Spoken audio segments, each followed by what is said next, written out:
اور انشاءاللہ خالق کائنات کا قہر و غضب انہیں ضرور غرق کرے گا. ماہ رمضان ہے. جس نے بھی وطن سے خیانت کی، جس نے بھی وطن کو دھوکہ دیا، جس نے بھی وطن کو لوٹا، جس نے بھی پاکستان اور پاکستانیوں پر ظلم کیا، لاقانونیت کی، آئین توڑا، وہ ضرور خدا کے قہر و غضب کا اور عوام کے قہر و غضب کا شکار ہو کے رہے. ہم نے اپنے وطن بچانے کے لیے نکلنا ہے، اپنی جانیں دینے کے لیے نکلنا ہے، اس وطن پر فدا ہونے کے لیے نکلنا ہے. اگر کوئی یہ سوچتا ہے کہ عوام اسی طرح سے دیکھتے رہیں گے اور خاموش رہیں گے، نہیں.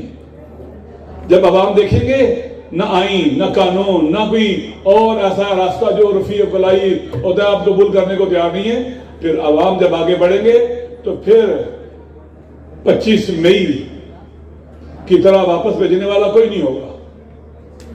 پھر نومبر میں راولپنڈی سے واپس لے جانے والا کوئی نہیں ہوگا. اس دن سے اپنے وطن کو ہمیں بچانا چاہیے. ہمارے دشمن بہت زیادہ ہیں. پاکستان کے عوام مظلوم عوام، محروم عوام، جن کا 75 سال سے استحصال ہوا ہے، جنہیں لوٹا گیا ہے. عجیب ہے. آخری جملہ بس، اس ملک کے حکمران جو بھی حاکم بنا ہے، حکمران دیکھ لیں، انڈسٹریلسٹ ہے، ان کا مال بہت بڑھ گیا ہے، بہت پیسہ آ گیا ہے، بہت طاقتور ہو گیا، اور پاکستان کمزور ہو گیا اور غریب ہو گیا. ان کے اپنے کارخانے بہترین چلتے ہیں، پاکستان نہیں چلتا.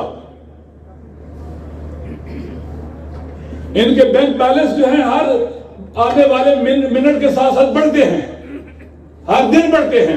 لیکن پاکستان دن بدن فقیرتا ہوتا ہے، اور اس کو بیکاری پاکستان بنایا ہے. خدا کی لعنت ہے ان پر جنہوں نے ہمارے وطن کو بیکاری پاکستان بنایا ہے، بھیک مانگنے والا پاکستان بنایا انہوں نے. انشاءاللہ پاکستان کے عوام ان سے اس کا حساب لیں گے، ان سے حساب لے کے چھوڑیں گے. مادر وطن کو ننگا کرنے والوں کا حساب لیں گے، نہیں چھوڑیں گے ان کو. انشاءاللہ وہ دن ضرور آئے گا.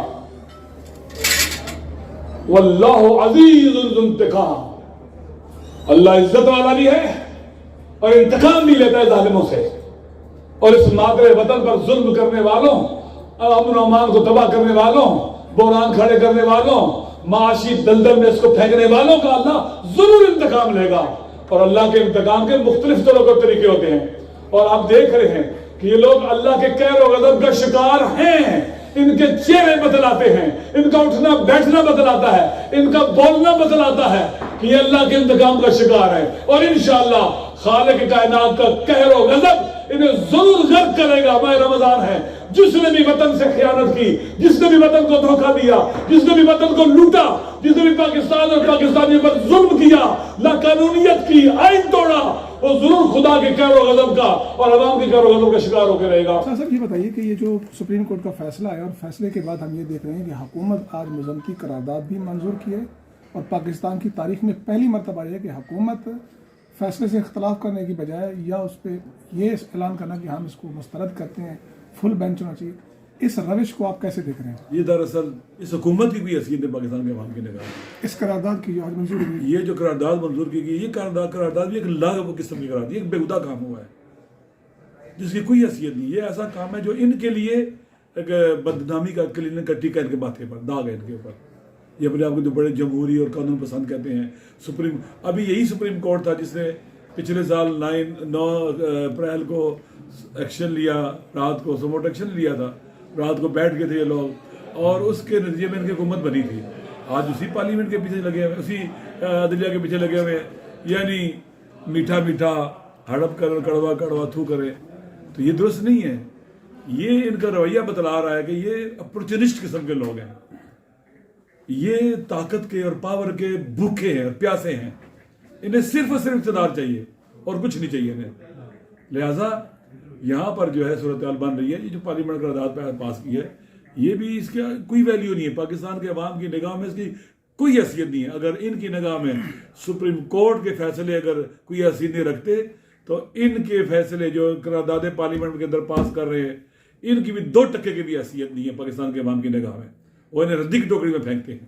پاکستان کے عوام کو صاف چیز چاہیے کہ 90 ڈیز کے اندر الیکشن چاہیے جو آئین کہتا ہے. پاکستان کے عوام کا مطالبہ الیکشن کروانا ہے، یہ الیکشن سے فرار کر رہے ہیں۔ پاکستان کے عوام پوچھتے ہیں کہ ابھی انہوں نے مشترکہ اجلاس بھی کیا سینٹ کا اور پارلیمنٹ کا، وہاں پر پاکستان کے عوام کی معاشی مشکلات کے لیے کیا کیا گیا، مہنگائی سے نجات کے لیے کیا کیا گیا، ملک کو سٹیبل کرنے کے لیے کیا کیا گیا؟ یہ ان کا تعلق پاکستان کے ساتھ ہے ہی نہیں ہے، یہ ان کا تعلق اپنے مفادات کے ساتھ ہے۔ پاکستان کے قومی مفادات ان کے نگاہ میں کوئی حیثیت ہی نہیں رکھتے، لہٰذا ان کا ہر روز ان کا جو بیان ہوتا ہے، ان کا جو بیانیہ ہوتا ہے، ان کے جو اقدامات ہوتے ہیں، ان کو مزید ایکسپوز کرتے ہیں، اور عوام کی نگاہ میں دن بدن یہ گر رہے ہیں، اسی لیے ان پاپولر بھی ہو رہے ہیں۔ دن بدن جو مد مقابل ہے ان کی پاپولیرٹی بڑھ رہی ہے اور عوام ان کی طرف زیادہ جا رہے ہیں۔